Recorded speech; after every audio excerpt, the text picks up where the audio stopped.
before we get out of here. We've been close. We've had a lot of encounters. I'm heading back 1.1 miles to a bedding area. Gotta beat these deer in before they get back. They pile down the hill and they feed on acorns way back here. And then the does move back to bed. And bucks come up and check it. Anywhere from between 7 and 9. It's during the rut, so it can happen at any time, but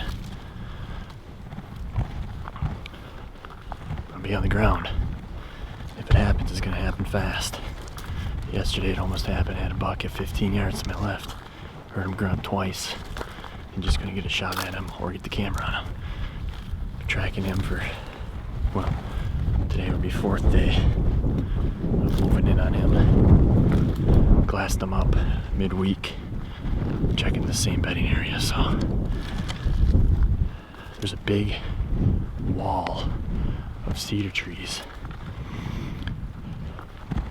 almost like a little mini draw on this little bench. I'm sitting at the end of that because it seemed like every deer that goes across that area ends up crossing there, and I cut his track the day we glassed him, and that's where he had crossed too. So I got a south wind that's gonna be blowing down, so kind of a crosswind from where I expect him coming from. It's probably gonna be an upward shot at him. If he's coming from in front of me, I might see him for a bit. But if he's coming from behind me, or sorry, he wouldn't be behind me, it's gonna be fast. So everything's gonna be up. I'm gonna stand all morning. I'm gonna be in the shadows once the sun pops up behind my back. I'll be tucked into a cedar tree. So I've got my Nikes on. I'm sprinting up this hill. 1,300 feet elevation. It's probably a 200-foot climb.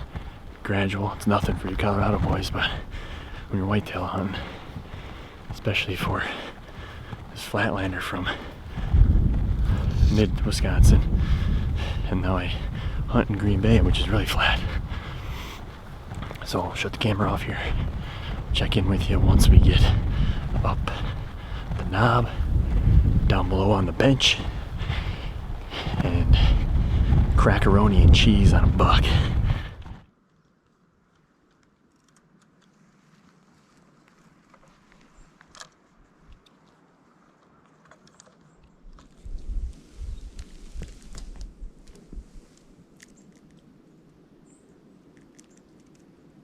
I spent the morning covered in coyotes with no deer activity. I didn't have any contact with Darin until we met back at the truck, but he had quite the story to tell when he got there. Throughout the week, Darin had been using a 2-dimensional decoy that he called Slim to close the distance on a few bucks. Old Slim would be put to the test the last few moments of our trip. As Darin was walking to meet me after the morning hunt to head home, he spotted a cruising buck in the draw below, with the buck bounding off into the timber bottom.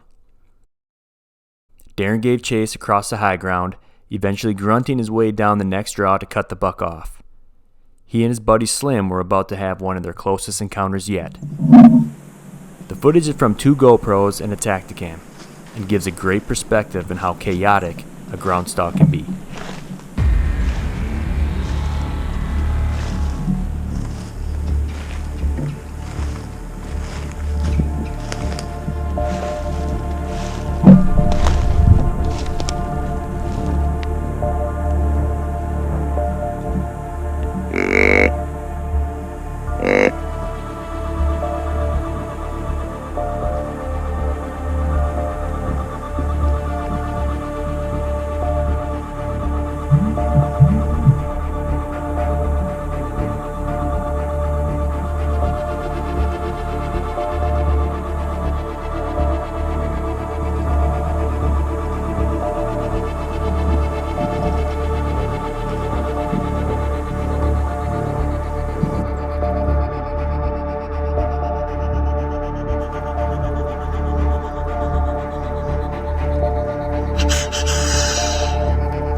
Coming right in, and I tried to move to get another shot. God.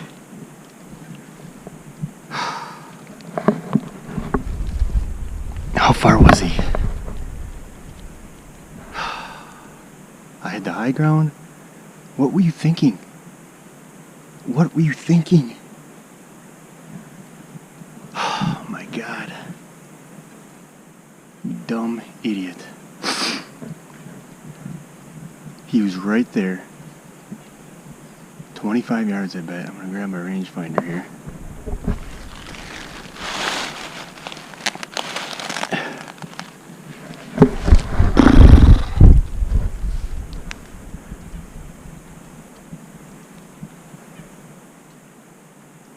I had him.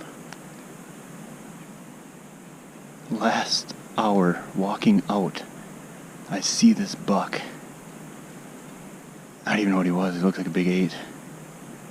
He was a shooter, obviously, you'll see. And I had the decoy on, and I grunted at him, and he stopped, but he didn't come my way. Then I hit the can call, and he started coming in, right down the draw. I'm basically in a tree stand here. So what the f*** are you doing standing up? God, you're an idiot. God, you're an idiot. Man. Well, I guess you learned a lesson there. I mean, I was just, he needed to turn, and I would have shot him. And I judged him at 25. He was going to turn, if he turned, I would have shot him. So it's not like I made that big of a mistake. But you should have waited for him to come in up the draw, or right here, and you would have whacked him at 10 yards, right in the chest.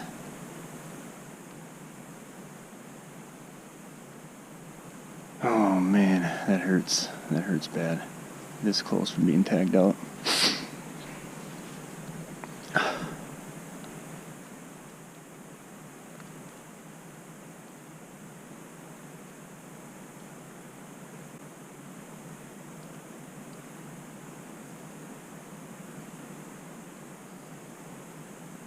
I don't know if it was the same buck I jumped. I think it was. So what happened? I jumped him. Well, I didn't jump him. I saw him cruising, and his head was down, but he did jog away, so I don't know if he saw me or he smelled me or what. And that was an issue here, why he didn't want to get closer, because the wind was bad. Of course, the wind was bad, and I couldn't move. But I was walking down this draw, making all this noise, so I was grunting as I was walking. And I think that's what brought him in a little bit. But he was going to work away from me until I hit that can call. And then he came right in. He came right in.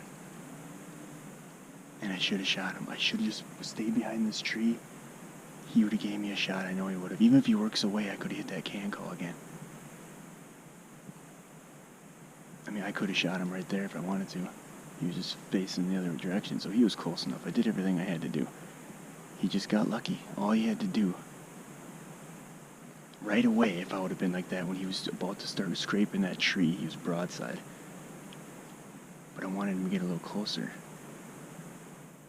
Oh my gosh. That sucks. Now I gotta go home with that in my head. So we didn't get it done in Kansas. And you might call me a liar, but that isn't how I measure the success of a hunt. It's about the adventure of the chase, and the stories are the valuable things that I take home with me. Now, it may not satisfy the people back home that seem disappointed that you didn't get one, and that's okay. I'm fairly certain that if I sat in the stand all week, I'd probably be writing a check to the taxidermist right now. But what kind of story could I have told?